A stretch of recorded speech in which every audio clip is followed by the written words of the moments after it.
Hey guys, welcome to another video. Today I just wanted to do a very quick review on the Mercier Brow Dimension.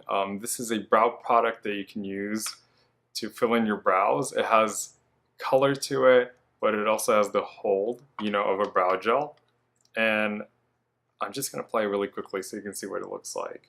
So it has these little fibers that attach to your hair. I like to clean it really well so that way you don't get goop on your hair. And it just kind of helps to kind of make everything more enhanced. Obviously, it's not going to be as precise and or as on fleek as Instagram brows, but this is good for every day, especially if you're rushing to go to work or you just want a very natural makeup look.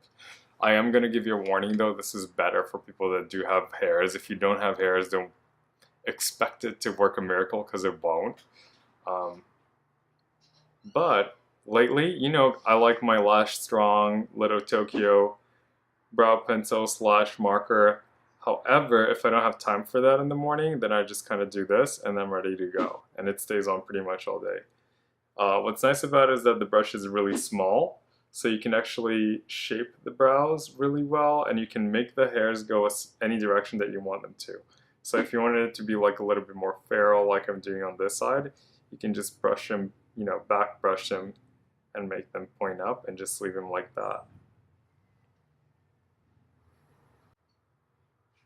And this one's a little bit more combed and tamed, but I'm going to do more feral today, so I'm going to do that to both sides. And there you go. I hope you guys enjoyed this very quick review. If you have any comments, questions, you can put them in the section down below, and I'll see you guys in the next video.